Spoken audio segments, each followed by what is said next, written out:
Where are 1% of American adults? Oh, I imagine we could find out, couldn't we? We could use Google Earth, because some of them are quite big. There's one. He's got his own postcode. 1% of the population, which is... What's the population? It's about 300 million, isn't it? So you're talking about between 2.5 and 3 million, say? Jail. Yes. G for jail. English spelling of jail, of course, but it is G for jail. Really, that many people? 3 million people are locked up? Well, 2.3, which is 1 in every 99.1 adults. All of those guys there are innocent as well, because they all were arrested for having switchblades, but they've all only got one arm. Well spotted.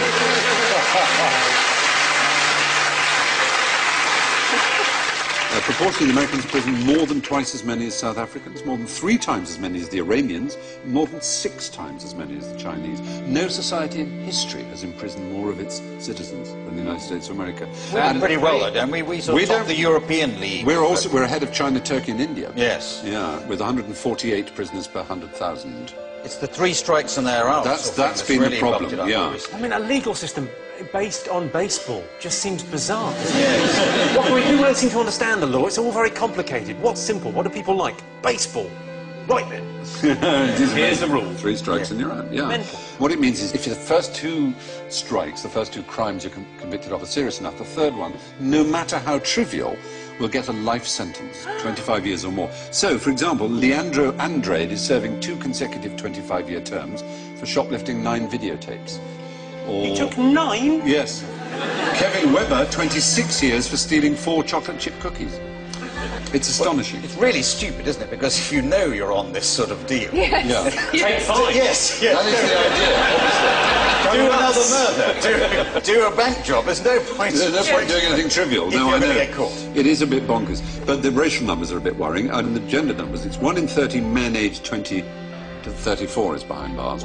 But for black males, that's 1 in 9. 1 in 9. There are more 17-year-old black people in jail than in college.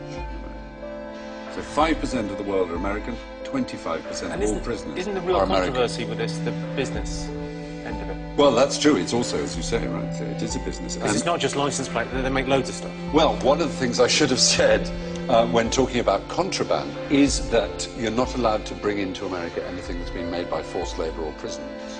But in America, you could almost say, if you were so minded, that they've reinvented the slave trade.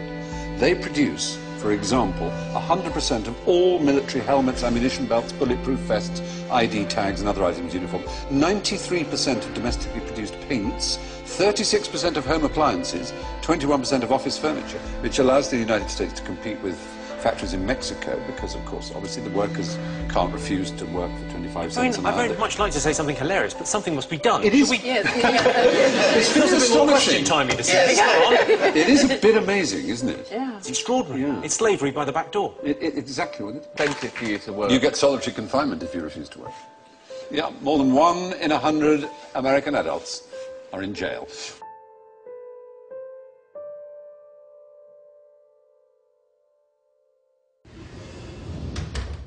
Have you heard this idea about the Robin Hood bankers' tax? Yes. It's a sweet little idea, taxing the banks to help the poor, but I don't think it'll work. It's very complicated and would be very tough on the banking sector. Which has just been given billions of pounds of taxpayers' money to keep it going. Well, yeah, of course. And is still paying itself billions of pounds in bonuses. Yes. So the tax is a charge on all bank transactions that don't include members of the public. Bonds, derivatives, currency, speculative stuff. Is that right? Yeah, something like that. Very complex. So the bankers would give how much from each deal they do? 25%? Well, no, not that much. 10%? No. 5%? No, not 5. More or less? Slightly less. What, 1%? Not quite. Half of 1%? No. 1/10%? No. Half of that. They give around 0.05% of every deal. Yeah, that's about right. And sometimes it'd be even less. That doesn't sound like a lot to most people. No. I can see that. And how much would it raise to help people at home and abroad? Oh, a fair amount, I believe. Well, £1 million a year. No. more than that. 100 million pounds? More. 500 million pounds? Well, £1 billion? no, it's slightly more than that, I'm told. £10 billion? More. £50 billion? Yeah, that sounds about right. In fact, I believe it's likely to be more than £100 billion. Could be double that. Could be more than double. Yeah, possibly. Right. So let me get this clear.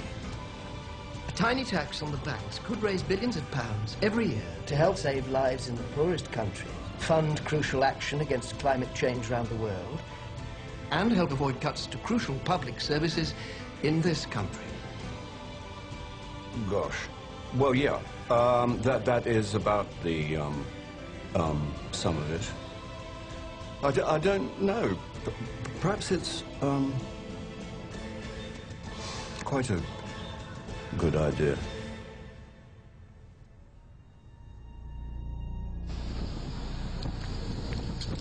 Okay, this is a moment in history.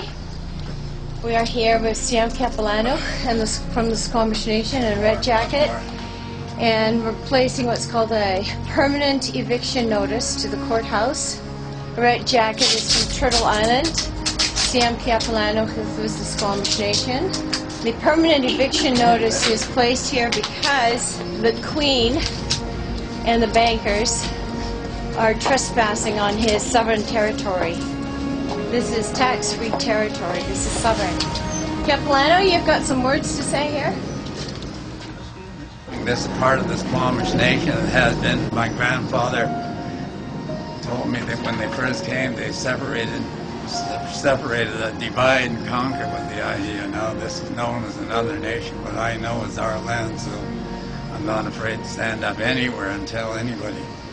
Red Jacket, you got a few words? Yeah, I'm Red Jacket. I'd like to tell the people that for 537 years since the two-row wampum belt was put in place, it was total destruction.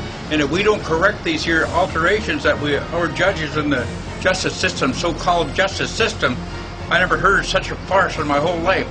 60 years from now, this here Earth, there's no changing back.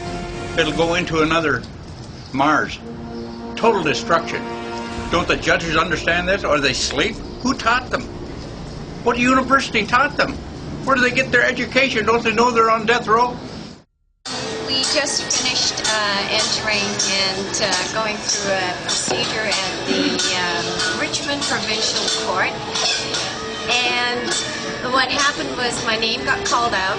I didn't correct her, which I was kind of thinking of doing, but then I thought, okay, I'm just going to present myself as who I am standing in front of her, because she seemed actually quite like a nice judge. So when she said, when I stepped up to the mic, I said I claim common law jurisdiction. She right away rattled off all the charges and wanted to ignore that statement. And then she asked me, how do I plead? And I said, I do not consent and I waive the benefit. And I think that's a really powerful statement that I want to teach to a lot of people, because when you enter a plea, you enter into a contract. Whether it's guilty or not guilty, it is their way of saying you have understood the jurisdiction that they want you to respond with. And the guilty or the not guilty is something that you actually perjurize yourself with. So when I said I do not consent, meaning I do not consent to you making any legal determinations against me, I do not consent to your jurisdictional claims against me, and I do not consent to contracting with me. Quite final with that. And because I had claimed common law jurisdiction at the beginning of my statement to the judge, she realized that I knew what I was doing, and she dismissed the case right away. So I'm really, really pleased with the outcome. After that, I actually met up with Paul Gibson in the lobby of the provincial court and went up to him and shook his hand, and he said, and yeah, you are? And I said, oh, Irene Gravenhorst, and I told him that they dismissed the case, and he went, oh, too bad. it was orchestrated that Paul shows up after the case was dismissed so that he didn't have to deal with these issues. And being on the stand, on the record, for being the debtor to the contract. Oh, and I have to tell you that it's going to cost $3 billion. It's fine, ma'am. Okay.